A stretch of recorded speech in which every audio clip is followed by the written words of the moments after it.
early game. I didn't have time to study.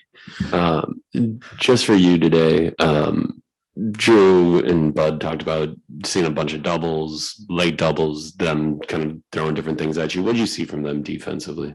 Obviously, I could not play a lot of one-on-one. They didn't allow you to play one-on-one. Came from baseline, came from the top. They kept mixing it up, building the wall. Not just to me, to anybody that had the ball in the post. They were just trying to make other people beat them, and they were very disciplined to it. So you didn't have a lot of chance. Now for you to be effective against this team, you got to try to like offensive rebound, try to attack them in the transition early, try to move the ball and go set one. That's what I saw. I think by the end of the game, Doncic has 32 and 15 assists as well. Just what do you think about the defense you guys tried on him throughout the day and what you saw there? No, I think we did a solid job to him. He's just very, very talented. He's a very good player. He's gonna make the right pass. He's gonna make the pass to the roller, the skip pass to the corner. He's gonna make good decisions. And sometimes you can do everything right and still people go have good nights. And he's one of the most talented players in the league. One of the most talented players probably to ever play this game. So there's gonna be nights that he's gonna have good nights. I'm not gonna be able to, contain him as much as possible. But we tried to make it as tough for him. But he played well. Yeah, so to go back to Eric's first question about their defense, I know you've seen pretty much everything, as you've said. You've seen crowds and doubles, but at least today, what made it more effective? Was it the speed at which they got to you, the speed at which they doubled, or you know what I mean, in terms of just making it hard to run offense out of it? It was early game. I get a lot of sleep. No, sometimes you're gonna see a lot of doubles, right? Sometimes you're gonna break the double team and they're gonna, start being as disciplined. They're not gonna come as much. But I think today they were coming. They were coming. No matter if I was scoring or not, no matter if I was passing, they were coming. They even came off Chris. At one possession in the second half, so they didn't care who he was. They were coming, so they just wanted to make us uncomfortable, make me uncomfortable, which they were able to do. But at the end of the day, obviously we had a chance to win the game. We got stops, but wasn't able to make a shot. I shot one in and out. Chris shot a wide open one. Then free throws, then layups. Then we turned the ball over.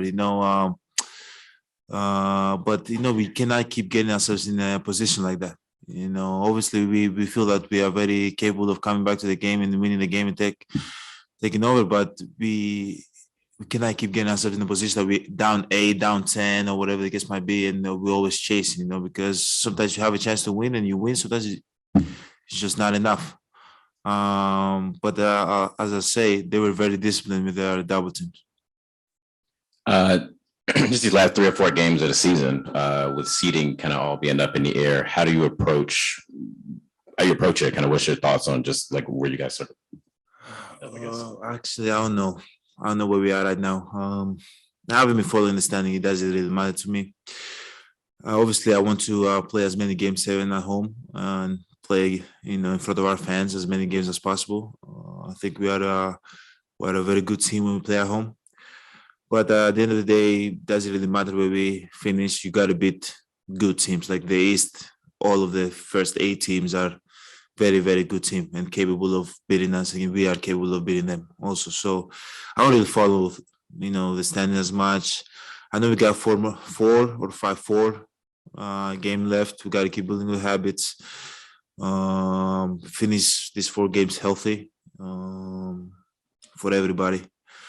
Not just for us, for everybody, to finish this 4 games healthy and go in the playoffs and just go and fight, go and start a new journey. And hopefully we can be the team that, play until the end, play in May, play in June. But for now, about to go see my kids. Tomorrow I'll probably, I don't know, go eat maybe like some pizza in Chicago. What they call it, deep dish pizza. Eat some pizza with my son and get ready for the game, and hopefully we can play good basketball in beat Chicago. I think you've mentioned before, just like y'all had those 2 years, you finished as the 1 seed, obviously didn't make it last year, you won the championship. Is it last year when you really kind of stopped paying attention to standings as much? And is that an easy thing? Is that easy to do? I mean, they're everywhere. People always talking about them. Like, how do you block that out? You're the number 1 seed in the NBA. Obviously everybody talking, oh, the best team in the NBA, the best. Like I've been there, the best record in the NBA, the best team in the NBA, and then you go the playoffs and they beat you, so it doesn't really matter, we should be like aiming for the 3rd seed in the East because that's when we won the championship, not the number 1 seed. But I think after the 2 first years that I played with Coach Bauer, we finished number 1 with the best team in the NBA. But we didn't win, I'm like, it doesn't really matter where you finish, and you should just, focus on yourself as much as possible. I've talked about it over and over again, build good habits and try to put yourself in a position to win. Now, like last year, playoff round, we played first round Miami, second round Brooklyn, third round Atlanta, fourth round Phoenix. Like we had to beat good teams in order for us to be the last team standing. So we should not think that, you get the number 1 spot, you play the 8th, it's going to be easy. No. I'd rather like play first round the toughest team possible, second round tough. Like I want the road journey to be tough because I feel like when you face adversity, that's where you grow the most and that's where you're ready to compete. So that's why I don't really care about what seed we finish. I just care about my teammates being healthy, being in a good place, my teammates enjoying the game, me enjoying the game as much as possible, being in a good place. And as long as I'm in good place, I know I'll work and walk with faith, and I know that things are going to be all right eventually. Giannis, looking at the box score, you led all scorers for the Bucks and Luka led all scorers for the Mavs. Both of you international players. Can you kind of just talk about the wave of talent from international players in the NBA and how they've done it in a dominating fashion? You included. I mean, it's pretty remarkable. I think we followed other people's footsteps. Dirk, Manu, Tony Parker, Paul Gasol, people that have been in the league, Drazen Petrovic, Tony Kukoc, we can go further back, but we follow their footsteps, and that's why we were able to be in this position because they showed us the path. And I think, and Jokic and Ed Sabonis and Gobert and Luka and myself and Joel, like we're doing a good job just representing, the rest of the world, that it's possible to be in the league and to, be the best player in the team and dominate and be one of the best players in the league.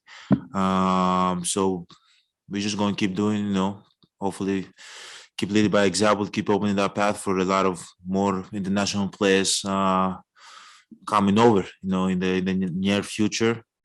And more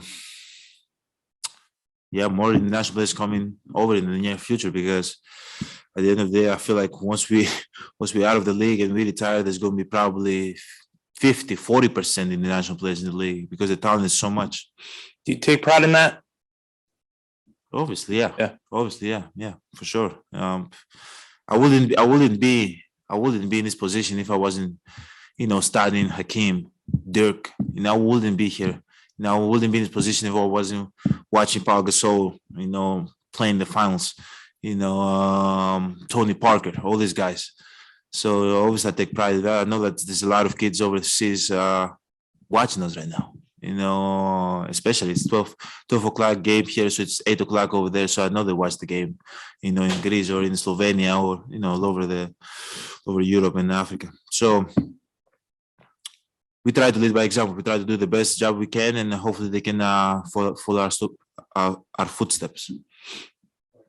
How serious is your hand? And would you play with it taped up if you need to, or would you just kind of bite the bullet, or what? I think you bent it back, right?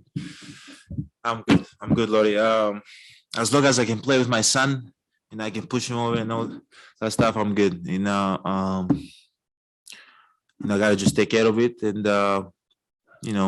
get ready for Chicago. But I gotta be extremely careful with it because I'm a player that get hit a lot when I drive the ball. So especially my fingers and my hand.